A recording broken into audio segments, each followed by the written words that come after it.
Assalamualaikum warahmatullahi wabarakatuh. Perkenalkan nama saya Luni Ayu dengan NPM 225020007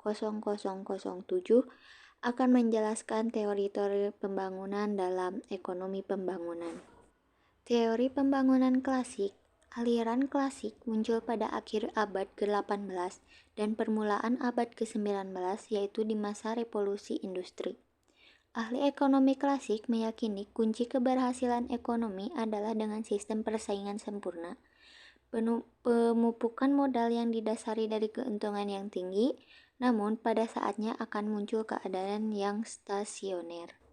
Di sini ada beberapa teori ekonomi klasik, yaitu teori pembangunan Adam Smith, teori Ricardian, teori pembangunan Malthus, teori Karl Marx, teori Schumpeter, teori Keynes, teori Herbert Domar, dan pertumbuhan ekonomi Rostock. Teori pembangunan Adam Smith, yaitu ada hukum alam, pembagian kerja, proses penumpukan modal, dan agen pertumbuhan. Ada juga kelemahan teori Adam Smith, yaitu pengabaian masyarakat secara luas, alasan yang tidak adil bagi kegiatan menabung, asumsi yang tidak adil bagi realitas tentang persaingan sempurna, pengabaian pengusaha atau wira swasta, asumsi yang tidak realitas tentang keadaan rasioner. Selanjutnya teori Ricardian. Menurut David Ricardo, di dalam masyarakat ekonomi ada 3 golongan masyarakat, yaitu golongan kapital, golongan buruh, dan golongan tuan rumah. David Ricardo 1772 sampai 1823 dalam bukunya The Principles of Political Economy and Taxation ikut mengembangkan teori pertumbuhan ekonomi klasik. Selanjutnya teori pembangunan Malthus. Malthus tidak menganggap proses pembangunan ekonomi terjadi dengan sendirinya. Malthus lebih menitikkan perhatian kepada perkembangan kesejahteraan suatu negara, yaitu pembangunan ekonomi yang dapat dicapai dengan meningkatkan kesejahteraan suatu negara. Kesejahteraan itu tergantung kepada kuantitas produk yang dihasilkan oleh tenaga kerjanya dan sebagai lagi dihasilkan oleh nilai produk itu sendiri. Selanjutnya teori Karl Marx. Menurutnya, perkembangan masyarakat melalui 5 tahap. Pertama, masyarakat komunal primitif. Kedua, masyarakat perbudakan. Ketiga, masyarakat feodal. Keempat, masyarakat kapitalis. Kelima, masyarakat sosialis. Marx meramalkan keruntuhan sistem kapitalis. Selanjutnya, teori Schumpeter.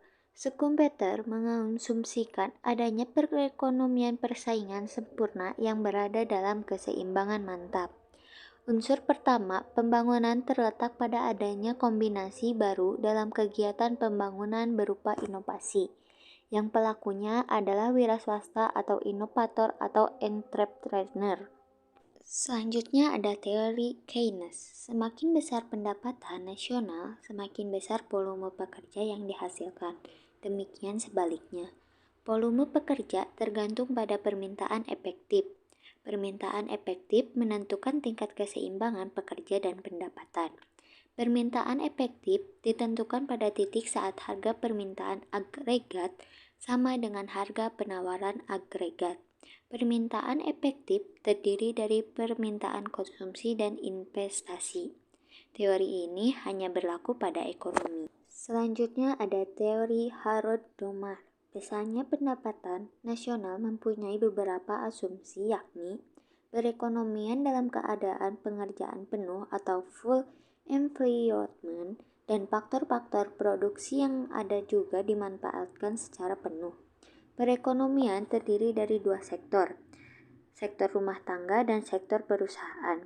Besarnya tabungan masyarakat profesional dengan besarnya pendapatan nasional. Kecenderungan menabung besarnya tetap. Terakhir yaitu pertumbuhan ekonomi Rostock.